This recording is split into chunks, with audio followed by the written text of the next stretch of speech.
işitmeye ve görünmez dizginlerle isyan etmeye geldik. Bayanlar baylar, hoş geldiniz.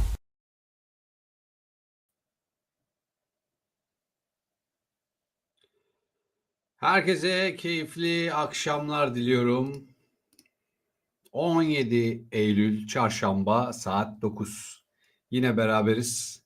Güzel bir akşam. Sonbahar iyiden iyiye kendini göstermeye başladı. Ben çok seviyorum sonbaharı. Ufak ufak evde çorap giymeye başladığımız, şortlardan eşofmanlara geçtiğimiz zamanları yaşıyoruz. Ben bilmiyorum ama sonbaharı ve kışı çok seviyorum. Şimdi ufak ufak da bekleyelim. Bir taraftan da yayınımızı Instagram'dan paylaşalım.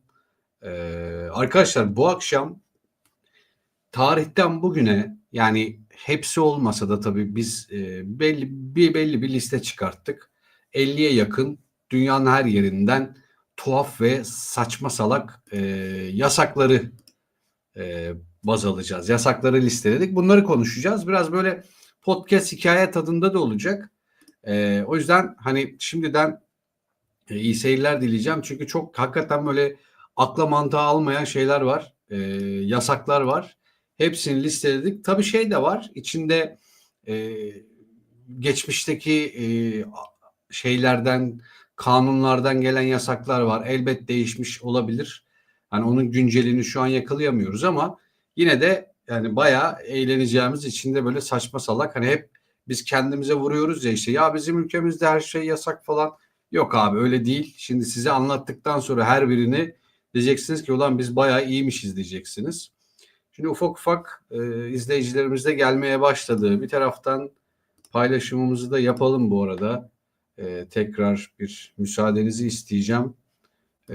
Ufak ufak şuradan şöyle şuradan paylaşımımızı yapalım. Hemen. Şimdi bugün tekrar söylediğim gibi yasakları konuşuyoruz. Nedir yasaklar? Ülkelerin kendilerince, kendi kültürlerince yaptığı, engel olmaya çalıştığı yasaklar. Şimdi bu yasaklar tabii mantıklı olanları da var içlerinde. Saçma salak olanları da var açıkçası. Hepsini şimdi hemen şu paylaşımı yapıp arkadaşlar hemen başlıyorum. Çok kısa bekleteceğim sizi. Evet. Şöyle hazırladık. Paylaşımımızı yaptık. Şimdi çok güzel.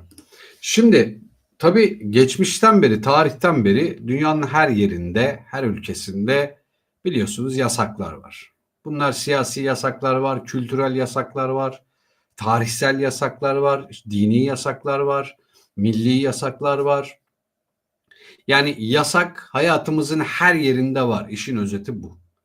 Ama biz bu yasakları ne kadar kabul ediyoruz, ne kadar kabul etmiyoruz? Hangisine isyan ediyoruz, hangisini etmiyoruz? Bunlar tabii düşündüğümüzde biraz ortaya çıkan şeyler. Şimdi ufak ufak ben listeyi açacağım. Bu arada girizgah yaparken de bir taraftan şöyle basit bir örnek vereceğim size arkadaşlar. Mesela örnek veriyorum, Singapur'da sakız çiğnemek yasak abi. Yani Singapur'un neresine giderseniz gidin sakız çiğnemenin yasak olduğu bir ülke. Sebebi hem temizlik açısından, yani sokaklarda çöp olmasın diye, hem de o herkes biliyorsunuz ağzıyla çiğnemiyor sakızı. O yüzden bunu yasaklamışlar. Eleştirilebilir mi? Eleştirilebilir. Ama e, ne derler? Yani tuhaf bir şey. Mesela örnek veriyorum, İsviçre'de, tabii tekrar altını çizerek söylüyorum arkadaşlar, bunlar güncel mi değil mi bilmiyoruz o kadarını. Belki de bu yasak başka bir, yani hükümetler kendi yasaklarını kendileri koyuyorlar. Değiştiği zaman o da değişmiş olabilir. O yüzden oraya bir şey diyemiyorum. Mesela İsviçre'de akşam 22'den sonra apartmanlarda sifon çekmek yasakmış. Ne yapacağız? Yani tutacağız mı ya da sifon çekmeden ne olur? Amacı da şuymuş arkadaşlar: komşuları rahatsız etmemek. Tamam da hocam, yani ne yapıyor? Ben bütün gün çalışıyorsam, gece geliyorsam eve ne yapacağım ben yani? Hiçbir şey, aktiviteyi kullanmayacak mıyız? Saçma. Peki ufak ufak geçelim. Mesela şimdi listemizi açalım. Ben buradan ufak ufak başlıyorum. Bu arada arkadaşlar Sizin bildiğiniz varsa yasaklar lütfen yorumlara yazın. Beraber yorumlayalım bunları. Okuyacağım çünkü hepsini okumak istiyorum. Böyle monolog gitsin de istemiyorum açıkçası. Beraber bu keyifli sohbeti yapalım ki etkileşim de artmış olur. Bu arada abone olmayı lütfen unutmayın. Çok teşekkür ederim şimdiden. Şimdi ufak ufak biz başlayalım listemize.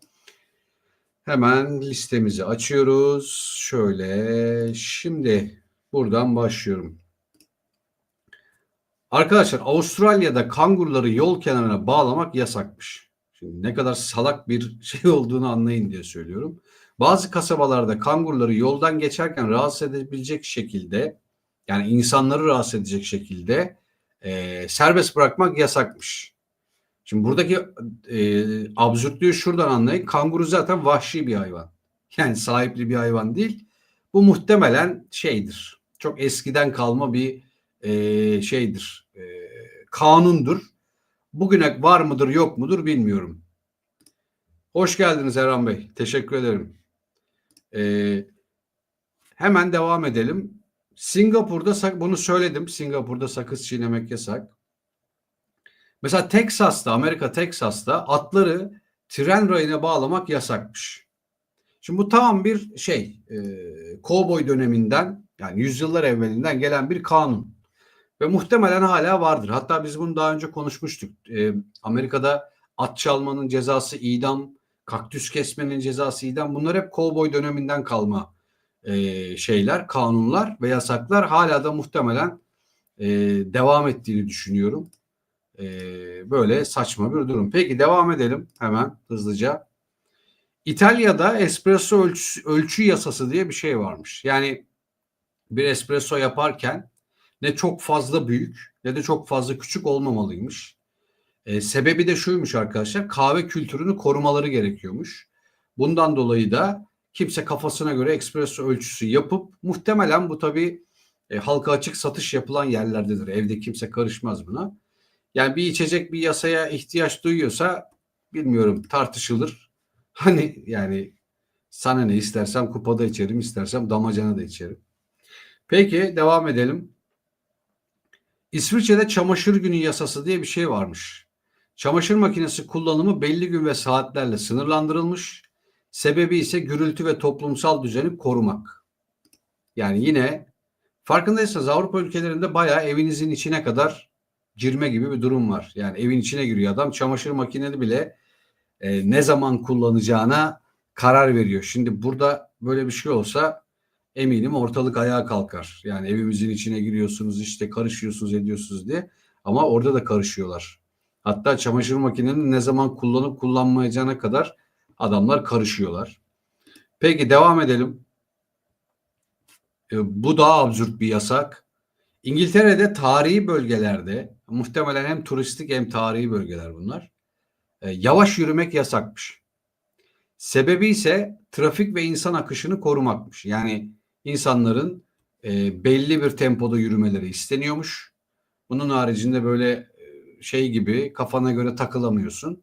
O da hem o bölgedeki sirkülasyonu muhtemelen arttırmak, hem de o bölgedeki düzeni de bozmamak adına yapılan bir yasakmış. Saçma mı? Çok saçma. Yani neden ben sana göre yürüyorum ki? Bu arada arkadaşlar, bizi izleyenlerden ricam, seste bir anormallik var mı? Sesim temiz geliyor mu? Bu akşam Burak Hoca yok. Ben tek başıma yayın yaptığım için bunu analiz edemiyorum. Lütfen bana varsa yazarsanız, seste anormallik var yok diye, çok sevinirim. Bu arada Erhan Bey bir örnek verdi. Bazı Latin Amerika ülkelerinde iki erkeğin motosiklete binmesi yasakmış. Evet, bunu ben de biliyorum. Sebebi bu şekilde eskiden çok fazla cinayet işliyor. Bir de hocam bu şeyden kaynaklanıyor, onu da söyleyeyim. Latin Amerika ülkelerinde, özellikle favela bölgelerinde, Brezilya, Kolombiya, Peru, bu bölgelerde çeteleşme hep motosikletlerle yapıldığı için, eğer polis değilse iki erkek genelde çete üyesi oluyormuş. Çete üyesi olduğu için yasaklamışlar bunu. Çünkü genelde çeteler motosikletle gezip işte biri kullanırken öbürü arkada icraat yapıyor hikayesine. Teşekkür ederim bu arada ses bilgisi için de. Hikaye için de teşekkür ederim ayrıca. Şimdi hızlıca devam edelim. Avustralya'da tavuk beslemek yasak. Hımm. Bazı kasabalarda hem de tavuk beslemek yasakmış. Halk sağlığı ve düzenini korumak içinmiş. Yani tavuğun nasıl bir halkın sağlığına kuş gribi dersin ama zaten bütün köylerde, kasabalarda, tavuklar var. Yani saçma bir yasaymış. Bu Avustralya'nın yasakları tuhaf. Peki, devam edelim. Japonya'da evcil hayvanların sessiz olma zorunluluğu diye bir şey varmış. Evcil hayvanların sessiz olması için etkinlikler ve kurallar uygulanıyormuş. Nasıl uyguluyorlar bilmiyorum. Yani bütün amaç şey bu arada. Gürültüyü azaltmak için yapılan bir şey. Yani hayvanın gürültüsünü ne kadar kısabilirsin ki? Hani ses tellerini mi kesiyorsunuz? Ne yapıyorsunuz? Eğitimle yapılıyorsa baş tacı, hiç problem yok. Peki şimdi devam edelim hikayemize. Amerika Birleşik Devletleri'nde çim biçme saatlerinde bazı sınırlandırmalar gelmiş. Ya bu mantıklı. Çim biçmek belirli saatlerle sınırlandırılmış. Amacı da komşuları rahatsız etmemek için. Yani zaten bizde de ya bu çok çok yasaklık bir şey değil. Gecenin ikisinde kimsenin çim biçeceğini zannetmiyorum. Genelde gün saati içerisinde ne çok erken ne çok geç yapılıyor yani bizim bildiğimiz ama orası Amerika Birleşik Devletleri. Manyağı da başka manyak. Yani yapıyor olabilirler. Elbet dayandıkları bir şey vardır diye düşünüyorum. Peki devam edelim. Şöyle ikinci listemize geldik. Bu benim çok hoşuma gitti.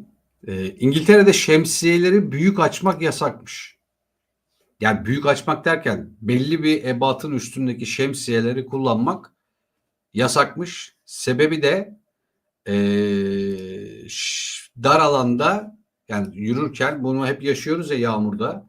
Şemsiyeler çarpışıyor. Çarpışmayı önlemekmiş. E, evet salak bir yasa gibi görünüyor ama fayda açısından baktığın zaman herkesin aynı boyutta şemsiye kullanması, şemsiyeden bahsediyorum bu arada, mantıklı. Ama mesela İngiltere'de başka bir yasak da söyleyeyim size ben. Trenlerde böyle trenlerin içinde şey vardır. Bir uyarı levhası vardır. Bir kadın bir erkek böyle öpüşme şeyinde üstünde de çizgi vardır. Yani no kiss trende hani eşinizi, sevgilinizi böyle bırakın French kiss'i normalde böyle hani kuş öpücüğü bile yapamazsınız yasak. Bu da işte yani gelişmiş medeniyet diyoruz ya. İşte gelişmiş medeniyetler de insanoğlunu bildikleri için daha katı kurallar koyuyorlar ve ciddi anlamda yasaklar koyuyorlar. O yüzden yasakların çok olduğu bir ülke medeni olmayan bir ülke anlamına gelmiyor. Öyle değerlendirmeyin bence. Peki devam edelim. Fransa'da sokakta küfür etmek yasakmış. Bazı şehirlerde, neden bazı şehirlerde onu bilmiyorum bu arada. Kamuya açık alanda küfür etmek yasakmış. Bu dünyanın her yerinde yasak olmalı ama küfür de gerekiyor ya. Bilmiyorum siz ne düşünüyorsunuz ama küfür bazen hakikaten büyük ihtiyaç. Bazen daraldığında, sıkıldığında böyle bir kaptırasın geliyor. Ee, yani para versen o kadar relax moda geçemezsin yani. O bayağı insanı böyle mesela maça gidiyoruz hepimiz işte. Orada da böyle bir girince otomatikman böyle bir kaptırasın geliyor. O insanı motive ediyor. Hem yüksek sesle bağırmak hem işte küfür kelam gitmek. Ya her zaman değil tabii ki ama arada bir kaptırmak iyidir diye düşünüyorum. Herkese değil tabii ki yani. Peki devam edelim. Almanya'da bira boyutu yasası. Almanya'nın bazı bölgelerinde bardak boyutları ve içerdiği alkol miktarları sınırlandırılmış. Yani amaç da aşırı alkol tüketimini önlemek. Bence saçma adam yani bunlar muhtemelen arkadaşlar halka açık alanlardaki kurulan yasaklar. Çünkü adam evde damacana ile içebilir. Yani kim karışır kim eder. Çok da şey değil yani etkileyici olduğunu düşünmüyorum. Peki bir sonraki yasağımıza bakalım. Amerika'da New Orleans'ta mont giymek yasakmış. Şöyle belirli dönemlerde bazı bölgelerde büyük montlar giymek yasakmış. Bu da kamu güvenliği ve hareket alanını sağlamak içinmiş. Şimdi buradaki büyük monttan kastı şu. Hani New Orleans dediği bölge muhtemelen suç teşkil eden bir bölge. Aynı Güney Amerika bölgesi gibi. Montlar, şimdi bu siyahilerin giydiği montlar büyük olduğu için içerisine silah, işte kesici madde falan filan saklayabiliyorsun. Sakladığın için de suç teşkil ediyor. O yüzden o montları giymek, yani oversize böyle kocaman montları giymek yasaklanmış. O yüzden çok da haksız değiller diye düşünüyorum. Bir İzlanda tanıtım belgesinde gördüm. Her yıl belli dönemlerde tüm ülkede çok içki yasaklanıyor. Sebebi nüfus az, insanların işe gitmediğinde işten çıkarılmıyor gibi nedenler ve canak. Evet. Yani nüfusun az olduğu yerlerde tabii yasaklar çok fazla insanları şey yapmıyor. Tahminimce. Rahatsız etmiyordur. Çünkü zaten 10 kişisin abi. Yani adam şeyse de, hani işe yaramasa da ona ihtiyacım var. Yarasa da ihtiyacım var. O yüzden çok da şey değil yani. Peki devam edelim. Japonya'da pantolon otomatları varmış arkadaşlar. Nedir sebebi?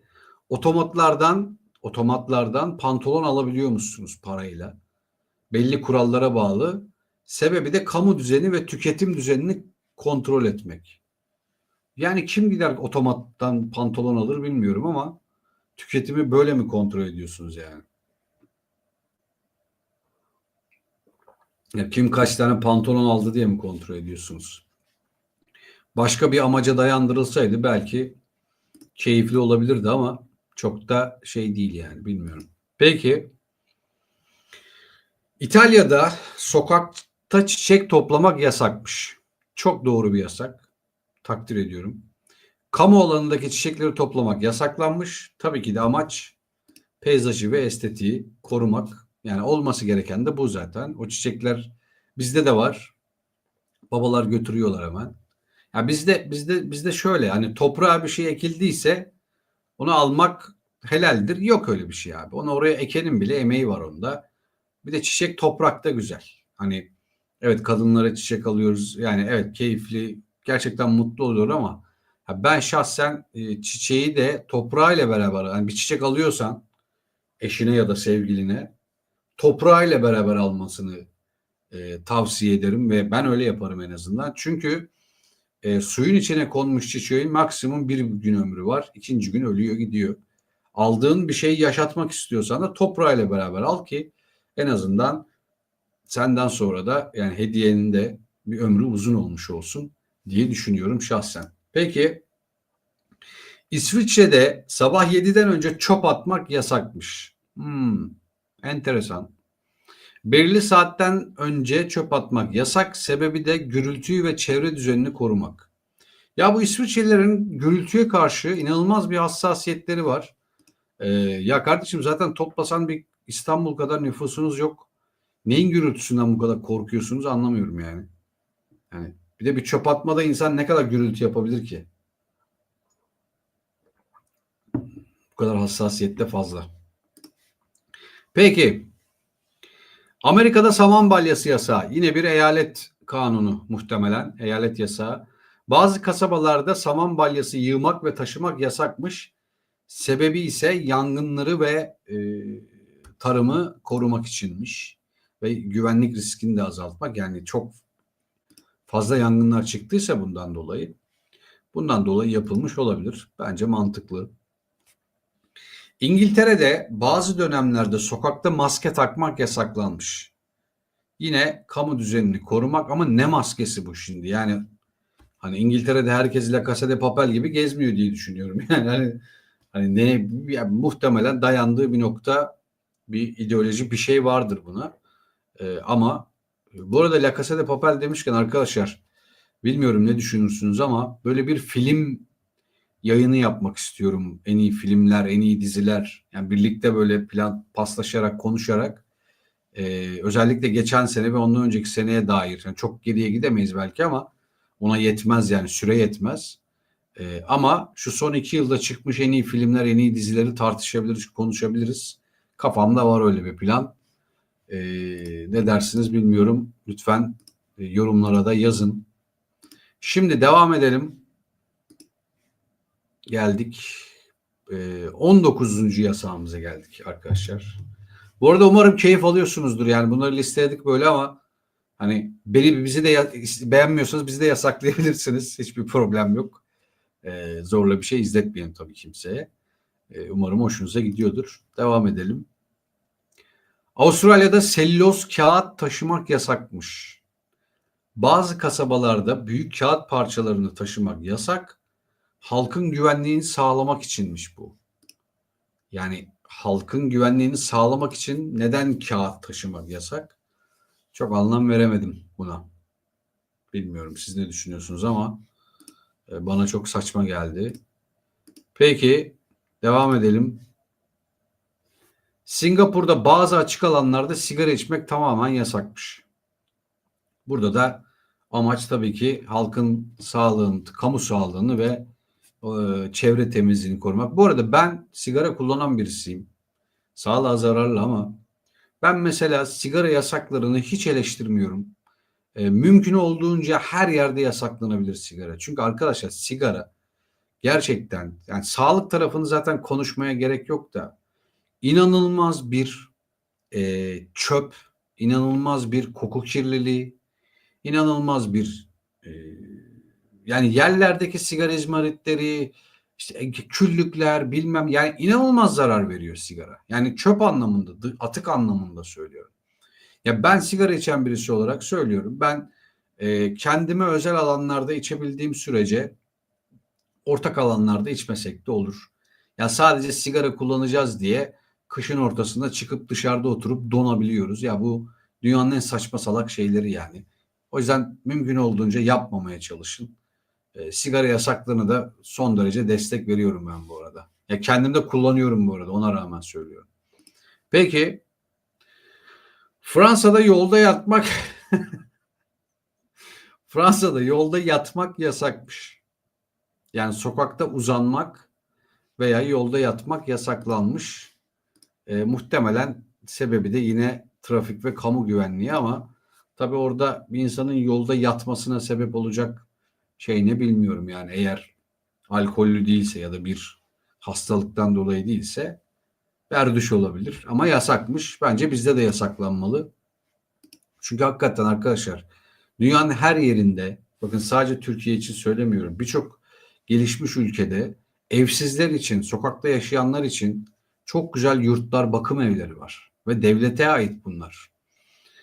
Ama hani şunu çok iyi biliyorum, sokakta yaşamak bir tercihmiş. Yani ben şahsi fikrimi söylemiyorum, hayatımda sokakta da yaşamadım ama sokakta yaşamak gerçek anlamda bir tercih. Yani bugün siz bir evsizseniz bir karakola gittiğinizde karakolu kapıyı çaldığınızda emin olun mutlaka sizi konumlandıracak yerlere götürüyorlar. Ama bu şey gibi sokakta yaşamaya alışan insanlar gerçekten oralarda kalamıyorlar. O yüzden yani bu bir tercih onu söyleyeyim size.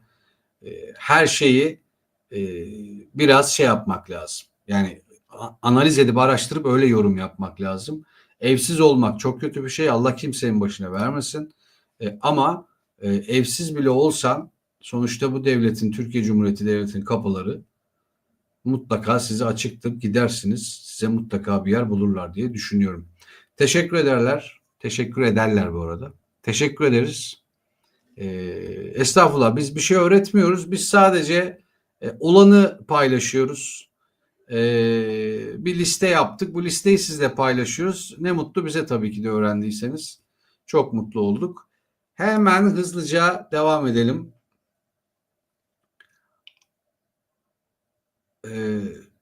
Kamusal alanda Amerika'da kamusal alanda yastık savaşı yapmak yasakmış. Yani ya böyle yani bu gerçekten salakça bir yasa. Hani sokakta böyle birbirine vuran CEO'lar gördünüz mü yani takım elbiseyle şeyle yastıkla görmediniz.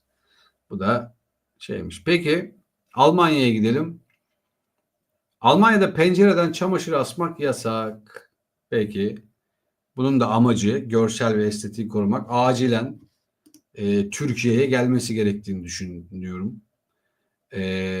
Bunu acilen Türkiye'ye getirmeliler. Çünkü Türkiye'de berbat bir görüntü var abi. O yani eskiden okeymiş abi. Eskiden tamammış yani bizim işte 90'larda 80'lerde her şey okeydi bir baktı ama şimdi yani 2025 yılındayız. Hala çamaşır asmak. Ne asma abi, evin içine as abi. Yani yer yoksa tabii diyeceğim bir şey yok da. Biraz tel maşa bir şey. Meslektaşınız Fatih Koparan videosunu öğrendim. Endonezya'da Baduy kabilesinde modern dünyaya ait her şey yasakmış. Evet ya, böyle kabileler var bu arada. Yani hatta ben bir tanesine denk geldim Erhan Bey. E, insana dair yani kendilerini insandan görmedikleri için insan gördüğü zaman asla muhatap olmuyorlar mesela. Yani hayvan muamelesi de yapmıyorlar çünkü bilinmez bir yani şey gibi aygıt bulunamadı gibi bakıyorlar. O yüzden bu kabile hikayesi çok acayip abi. Buraları ya şimdi şeye bakıyorsunuz, bu tarafa bilinmez bir uzay var. Bir de geçmişe bakıyorsunuz. Neandertaller hala yaşıyor abi. Yani anlatabiliyor muyum? Sonra insanlar mucize arıyorlar. Ya mucizeyi niye uzakta arıyorsun ki? Al sana mucize abi. Bir taraftan uzaya astronot yolluyoruz. Bir taraftan Neandertal gibi yaşayan hala canlılar var bu dünyada.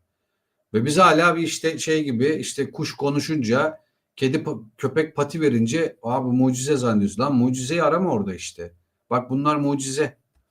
Yani anlatabiliyor muyum demek istediğimi? O yüzden birazcık farkına varmak lazım bazı şeylerin. İşte şey çok güzeldir mesela, denizin altı, yani Tanrı'nın gücünü görmek istiyorsa denizin altına bakın arkadaşlar.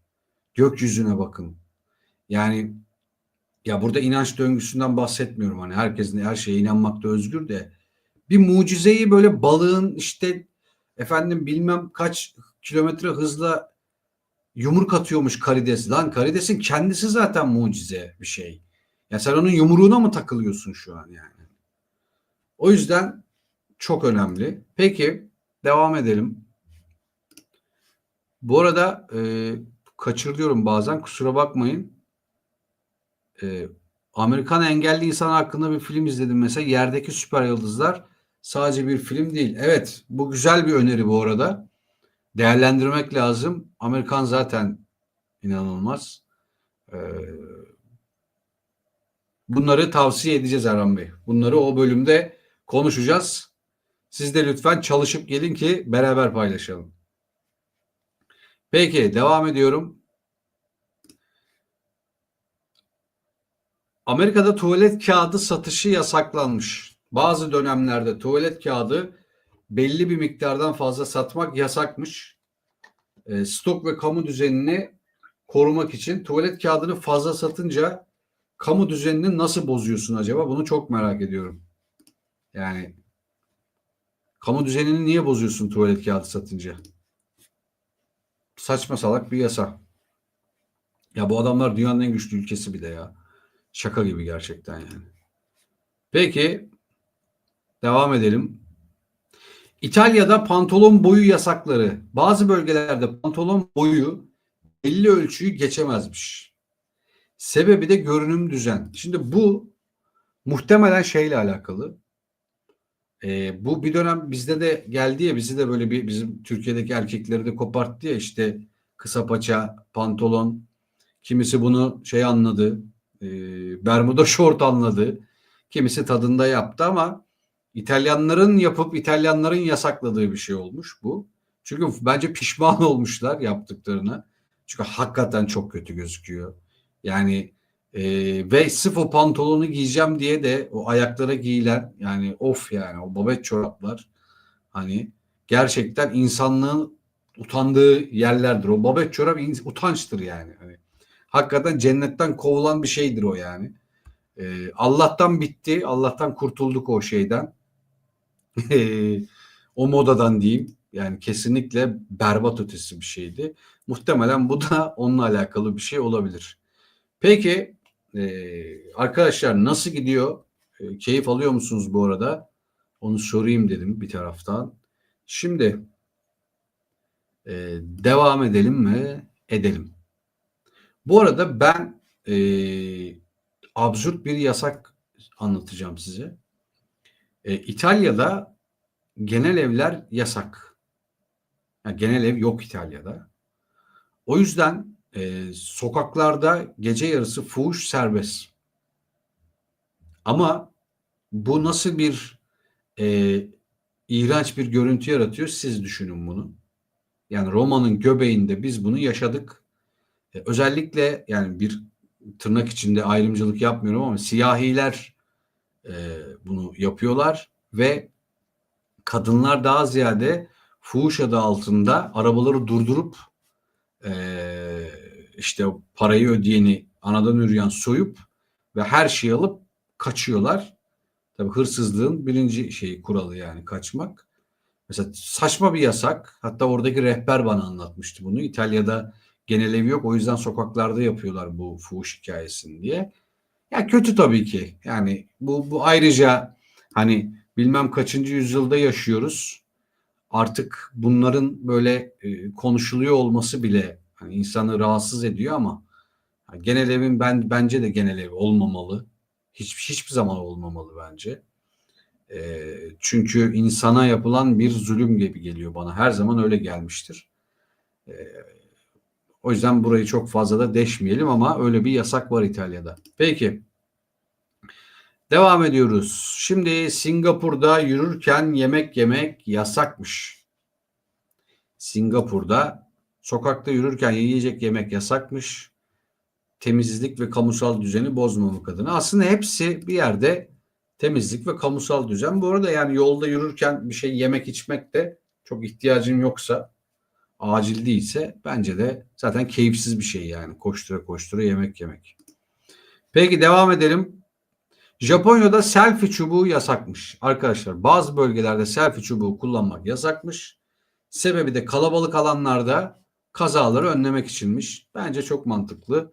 Zaten selfie çubuğu çıktı. Hayatımıza bir girdi. Bir daha da çıkmadı yani. Yani bir ara çok mucize gibi geliyordu ama artık şimdi o kadar çok teknoloji var ki yani. Selfie çubuğuna gerek yok. Telefon zaten selfie çubuğuymuş gibi çekiyor seni.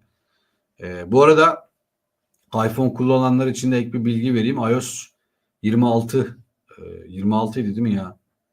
Bir dakika ya, yanlış bilgi vermek istemiyorum. Galiba 26 idi arkadaşlar.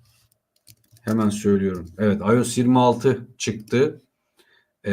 Güncelleme bayağı radikal değişiklikler olduğu söyleniyor ama henüz ben bakmadım. Bizi çünkü biliyorsunuz öyle bir tufaya çekiyor ki Apple. Hani bunu yapacaksın diyor, yapıyoruz. Bunu tutacaksın diyor, tutuyoruz. Bunu alacaksın, bunu satacaksın diyor, satıyoruz. O yüzden yani mümkün olduğunca az ilgilenmeye çalışıyorum ama bir yerde de hayatımızın ihtiyacı. Peki devam edelim. Bu arada arkadaşlar abone olmayı unutmayın. Yorum yapmayı unutmayın. Ne kadar beğenirseniz o kadar öne çıkıyoruz. Çok memnun olurum beğenirseniz, abone olursanız. Çok teşekkürler. Hemen devam edelim. Avustralya'da evcil hayvan giydirmek yasakmış. Bence de çok mantıklı.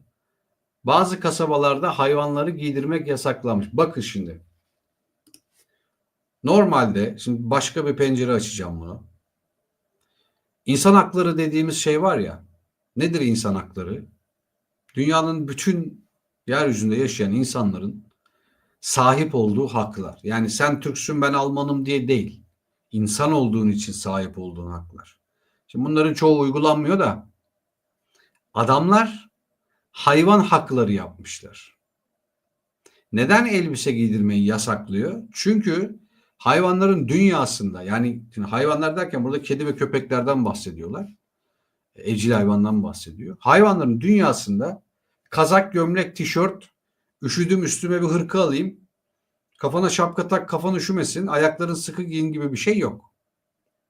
Hayvanlarda kıyafet diye bir şey yok. Onların üşüme biyolojileri öyle çalışmıyor. Şimdi bu adamlar hayvan haklarını düşünerek hayvanlar rahat etsin, hayvanları sıkıştırmayın diye böyle bir yasak getirmişler.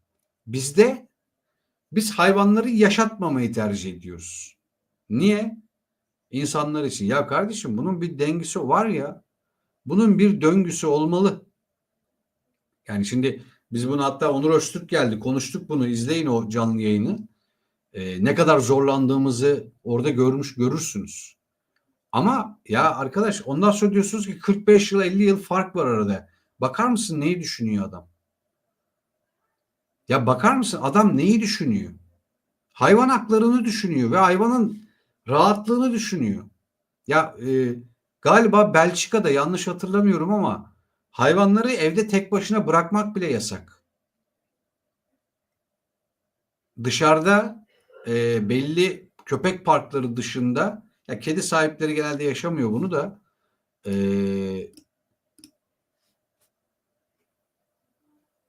aynen öyle. Aynen öyle, katılıyorum size. Yani evde köpeğini bırakıp gidip 8 saat sonra gelemiyorsun Belçika'da. Ya köpeğini de alacaksın. Nereye giderken oraya gideceksin ya da evde onun yanında birisini bırakacaksın. Çok doğru bir hareket. Çok doğru bir hareket. Peki devam edelim. Amerika'da halkı korkutmak yasakmış. Şimdi mantıklı ama söz konusu Amerika olunca, yani Amerika bütün dünyayı korkutuyordu. Amerika'da halkı korkutmak niye yasak onu anlamadım. Sen bütün dünyaya korku veriyorsun. Ondan sonra kendi vatandaşını korkutmaya ceza yazıyorsun. Saçma sapan bir şeymiş. Panik ve kazaları önlemekmiş bu arada. Salak bir şey yani. Peki Almanya'da lastik sandalye yasakmış. Bazı şehirlerde lastik sandalye kullanmak yasakmış. Lastik sandalye nedir onu bilmiyorum açıkçası. Ender hocam hoş geldin. Hoş geldin. Devam edelim. Arkadaşlar bu lastik sandalyenin ne olduğunu bilen var mı bu arada? Ben bilmiyorum. İlk defa duyuyorum lastik sandalye dediği.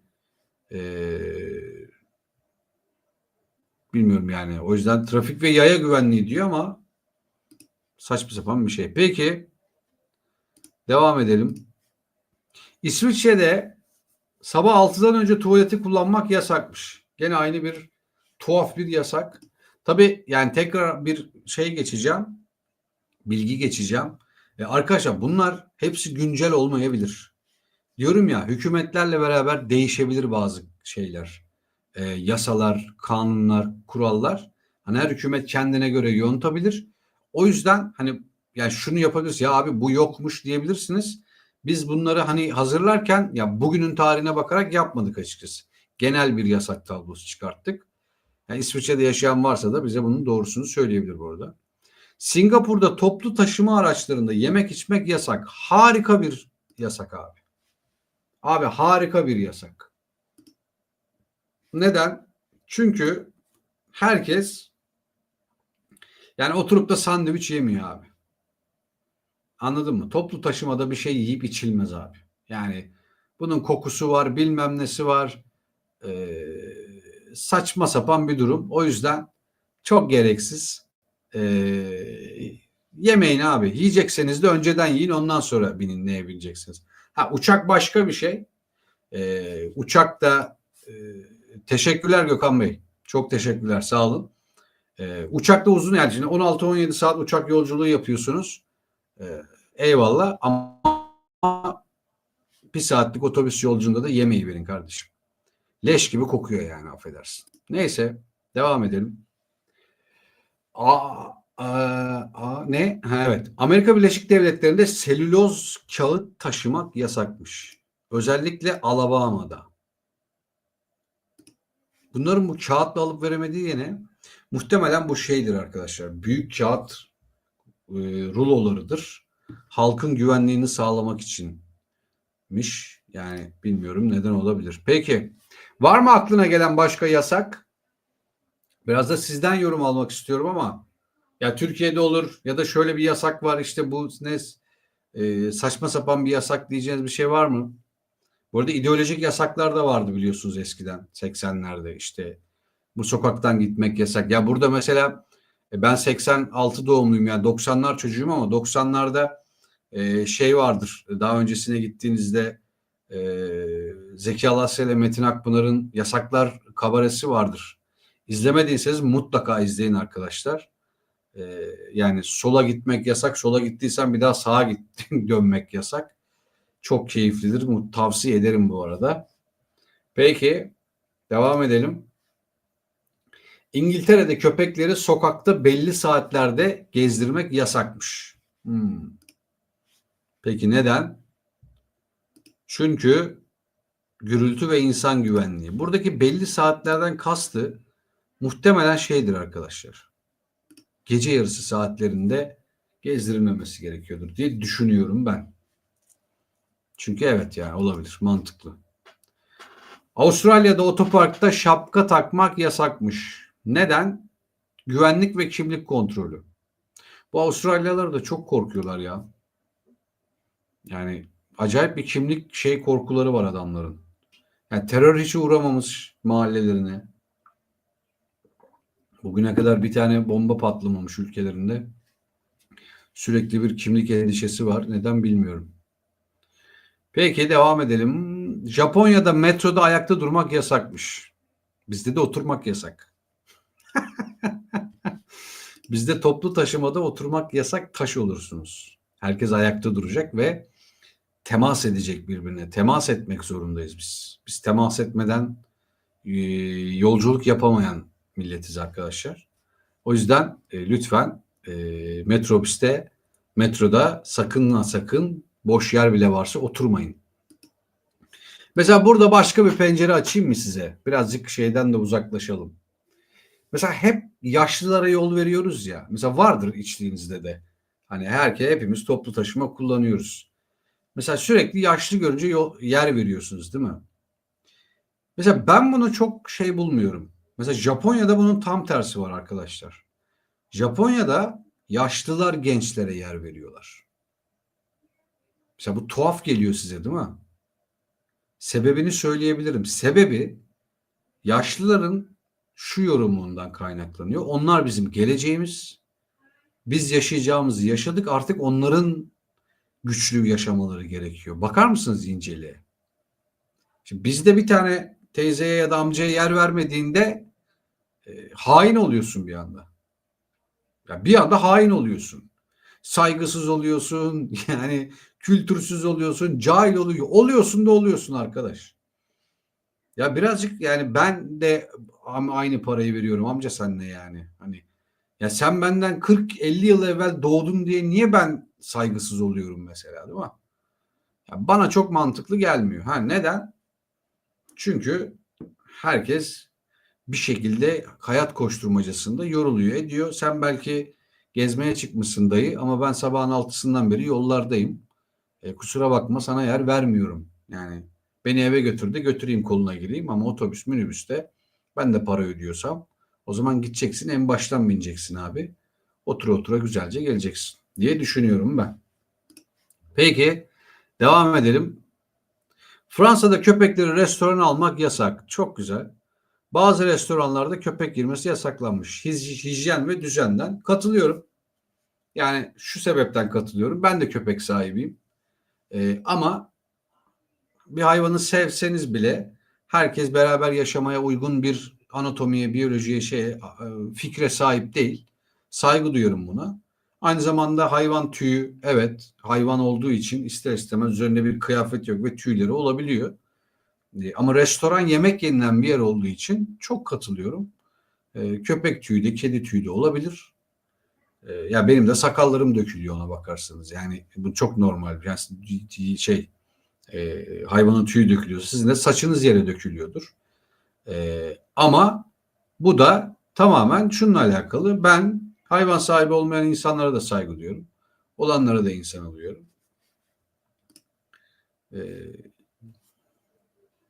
Yasak değil ama çok büyük ayıp olarak karşılanan bir konu. Athena Gökhan'ın anlattığı su belgesi Afrika'nın bazı bölgelerinde temiz otomobili olan insanlara hoş bakılmıyormuş. Abi çok kültürel işler bunlar ya. Yani diyorum ya hani ya mesela ülkesinde örnek veriyorum Brezilya'da biliyorsunuz Rio Karnavalı yapılıyor. Abi Rio Karnavalı'nda sokaklar bildiğin yani kuralsız engelsiz bir hale geliyor. Anladınız yani detay vermeyeceğim. Ama şimdi bunu bizde yapamazsın. Ama bakın buradaki mesele sadece inançla alakalı değil. Yani eşcinselliği inançla bağdaştırmıyorum. Şunu söylemeye çalışıyorum. Bu tamamen kültürel bir şey. Şimdi bir taraftan fakirlik diz boyu, bir taraftan eğlencelerinden ve seksüel eğlencelerinden de asla geri durmuyorlar. Şimdi anladın mı ikilemi? Şimdi senin söylediğin de onunla alakalı bir şey yani. Bu tarz bir şey değil ama hani bunlar tamamen kültürden gelen şeyler. İşte mis kedisinin kahvesini içiyorsun mesela. Sen normalde bir kahve bardağını atıyorum o 5 dolara içiyorsan yurt dışında ya da 10 dolara atıyorum şimdi. O mis kedisinin bokundan yaptıkları kahvenin bardağı 200-300 dolar. Yani tek sebebi şu. Kediye kahve çekirdeklerini yediriyorlar. Ve fil var bir de file yediriyorlar. Sonra sindirimden geçiyor. Ondan sonra onu alıyorlar. Kahve haline getiriyorlar. Yani tek şey hayvanın bağırsağına değiyor olması. Ya arkadaş boktan bir kahveye de 200 dolar verme abi. Ama neden? Kültür. Eleştiremiyorsun. Eleştiremediğin için de ne oluyor bu sefer? Sen buna katlanıyorsun ya da razı geliyorsun. Şimdi devam edelim yasaklarımıza. Neredeydik? Evet. Amerika'da dondurma yiyecek saat sınırlaması gelmiş. Bazı şehirlerde dondurma yemek belli saatlerle sınırlandırılmış. Sebebi de sokak temizliği ve kamu düzeni. Abi çöp kutunuz yok mu ya? Ya mesela arkadaşlar şeyin farkındasınız değil mi? Mesela bakın yani bizde yok böyle şeyler. Bak bizde yiyecek sınırlaması mesela bizde keşke sahillerde yiyecekleri yasaklasalar abi. Mesela sahillerde denize girmeyi yasaklasa. Yani sahilden kastım şey yani. Hani Üsküdar sahilinden, Beşiktaş sahilinden, Tarabya sahilinden denize girmeyi yasaklasalar mesela. Mesela çekirdek yenmese. Anlatabiliyor muyum? Şimdi bak bizde yasaklar olmadığı için bu hale geliyor. Yani şimdi şunu anlayabiliyorum. Biz İstanbul'da yaşıyoruz ve İstanbul'un her yerinde bu bölgelere, Sarıyer bölgesine, işte karşı tarafta deniz bölgelerine insanlar denize geliyorlar yazın. Ya babacığım burada halk plajları var, şeyler var. Özel plajlar tamam pahalı olabilir ama halk plajları var. Ya gel orada girsen abi niye insanların evinin yanından? Ya bir de herkes arkadaşlar mayoyla da girmiyor. Donla giren var ya. Ya şimdi yani hoş değil. Neden yasak olmadığı için? İşte Kireçburnu'nda efendim villaların önüne çöküp mangal yapan dayılar var mesela. Ya abi orası Belgrad Ormanı değil ki ya. Orası sahil, insanların kaldırımı ya, yürüdüğü yol yani. Ama kızamıyorum. Çok üzgünüm, kızamıyorum. Çünkü biz maalesef biraz çekirge sürüsü gibi gittiğimiz yeri mahvediyoruz. Yani ne düzen bıraktık, ne saygı bıraktık. Geçen gün denk geldim. Adam kitabını almış Kireçburnu sahilde oturmuş orta yaşlı bir adam. Yanında bir sofra kurmuşlar bağıra çağıra affedersin. İşte biralar miralar yani şimdi tamam ikisinin de hakkı ikisi de yapılır. Ama hocam şimdi adam oraya sessiz kalmak için gelmiş. Hani birazcık saygı ya. Ya galiba bunu kaybettik arkadaşlar. Siz ne düşünüyorsunuz bilmiyorum ama bizim en büyük kaybımız bu birbirimize saygı hikayesi. Saygıyı kaybettik galiba ya. Ve bugün dönüp baktığımızda kimse kimseye saygı duymuyor. Kimse kimseye anlayış göstermiyor. Bak beni istediğin kadar sevebilirsin ama saygı duymuyorsan hiçbir kıymeti yok. Peki devam edelim. Bu arada arkadaşlar 50 dakikayı geride bıraktık. Çok teşekkür ederim. 126 kişi izliyor bizi şu an. Abone olursanız çok sevinirim. Yorum yaparsanız çok sevinirim. Şimdi devam ediyoruz. Bakalım. Singapur'da kamu alanında tükürmek yasakmış. Yani bu dünyanın her yerinde yasaklanmalı. Çünkü hijyenle alakalı bir şey. Devam edelim. İngiltere'de patates taşımak yasak. Kamuya açık alanlarda patates taşımak yasak. Niye? Halk düzenini korumak için. Niye? Patates nasıl bir ayrımcılık yapıyor ya? Ya patates halkın düzenini nasıl bozuyor olabilir? Vardır eminim dediğim gibi. Bir dayanakları vardır. Şimdi az kaldı arkadaşlar listemize. Amerika'da Cadılar Bayramı'nda ev süslemek yasakmış. Bazı kasabalarda ev süsleme yasaklanmış. Sebebi de trafik ve güvenlik. Yani trafikte ne alakası var onu anlamadım ama. Peki devam edelim. Hemen İtalya'da açık hava tuvaleti kullanmak yasakmış. Park ve kıyılarda açık hava tuvaleti kullanması yasaklanmış. Sebebi insanların doğal ihtiyaçlarını yasaklamak. Yani hijyen ve düzen. Şimdi buradaki açık hava tuvaletinden kastı ne? Onu anlamadım ama yani açık havaya sen tuvalet yaptın, benim onu kullanmam yasak mı? Yoksa dağ bayır çimene salmak mı yasak? Onu anlamadım bir tek. Yani dağ bayır çimene ise eyvallah bir şey olabilir, tutarlılığı olabilir ama sen tuvalet yaptıysan ben niye kullanamıyorum diye sorgularım. Evet bakın biraz önce ne dedim? Belçika dedim. Almanya'da da varmış. Bazı bölgelerde köpekleri evde yalnız bırakmak yasakmış. Tekrar söylüyorum. Amaç hayvanların refahını ve mutluluğunu korumak. Yani insanların hayatına müdahale edebilirsin ama hayvanı koruyor işte. Peki bunu okuduk galiba. Evet bunu okuduk. Singapur'da köpeklere toplu taşıma kullanımı yasakmış. Hmm. Bu da yine aslına bakarsanız şeyle ne derler? Şeyle yani o restoranlara girmesiyle aynı hikaye. Orada da yasak, burada da yasaklanmalı. Yani toplu taşıma da yasakmış.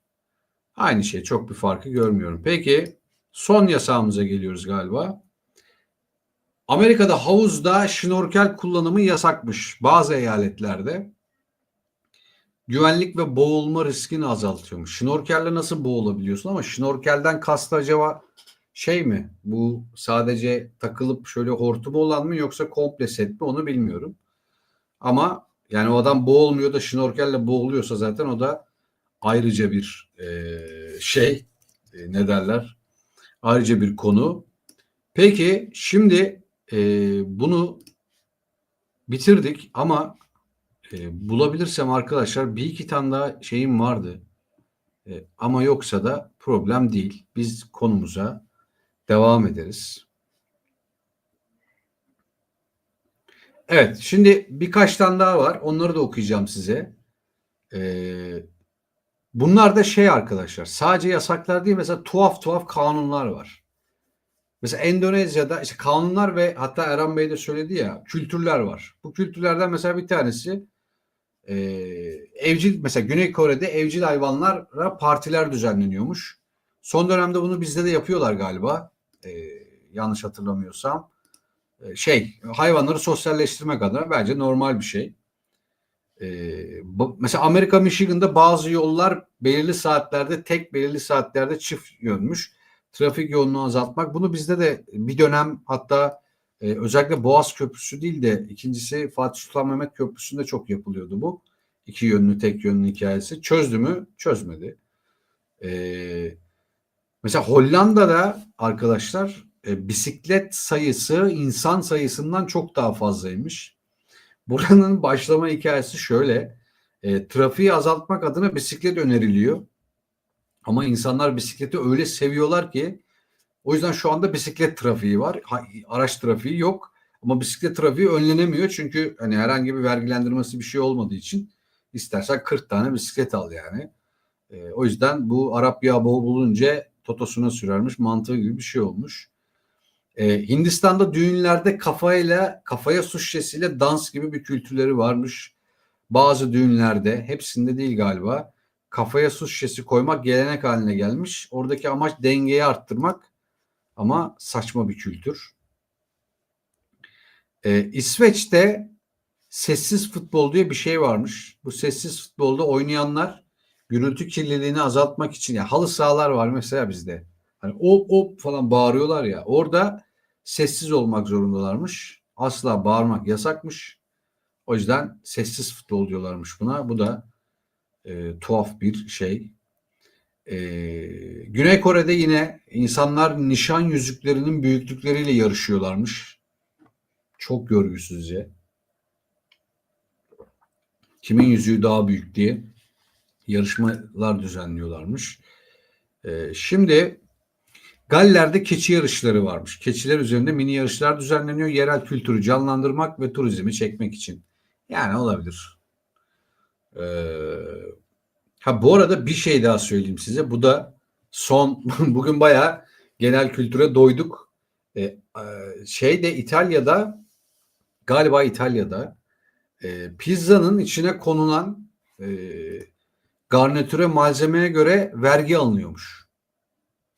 Yani atıyorum deniz mahsulü yapıyorsan o pizzaya daha çok vergi veriyormuşsun. İşte bilmem böyle margarita gibi daha basit tek malzemeli bir pizza yapıyorsan daha basit veriyormuşsun.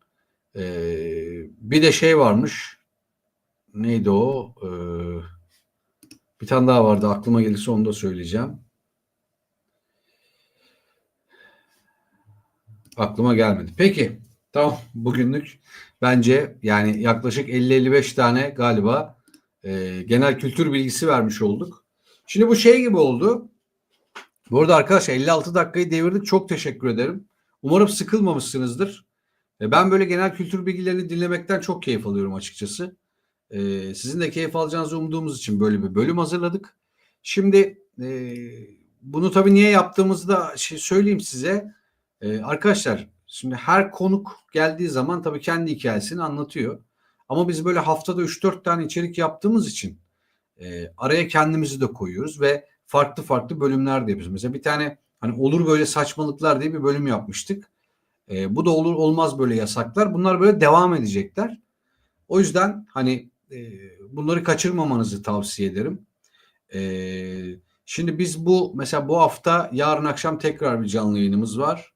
Burak Hoca ile yapacağız. Yine bu hafta içerisinde muhtemelen Cuma günü bir Perşembe günü es vereceğiz. Cuma günü tekrar bir konuklu yayınımız olabilir. Sürpriz olsun. Yani olmayabilir. O yüzden sürpriz olsun diyorum. Böyle farklı farklı konularla yine her programda hani size bir şey vermek kaydıyla yani bir bilgi vermek, bir güzel bir şey öğretmek demeyeyim de paylaşmak niyetiyle yaptığımız içerikler biliyorsunuz. O yüzden bunları yapmaya devam edeceğiz. Sürçülisan ettiysek de affola. Çok teşekkür ederiz. Mesela pardon Erhan Bey bir şey yazmış. Bir dakika. Abone olanlar arasında çekiliş yapın. İtalya'da pizza meselesini bir abone gidip yerinde kontrol etsin. Hocam ben giderim İtalya'ya kontrol ederim yani hiç dert değil. Ama abonelerime özel bir hediyem olacak. 2000 aboneyi bekliyorum. Yani şu an 1700'lerdeyiz. 2000 aboneye ulaştığımda bir hediyem var. O yüzden yani abone olursanız çok sevinirim. Bunu çok istiyorum yani abone olmayı. Abone olmayı diyorum sizin abone olmanızı. Ama 2000'e geldiğimiz zaman abonelerime çok güzel hediyelerim olacak. Erhan Bey siz de takip edersiniz, devam ederseniz çok sevinirim. Peki çok teşekkür ederim. Tekrar söylüyorum sürçülisan ettiysek affola. Kendinize iyi bakın. Keyifli akşamlar diliyorum. Sen nasıl oldan ayrı kalmayın. Bizi takip etmeye devam edin. Keyifli akşamlar dilerim. Görüşmek üzere.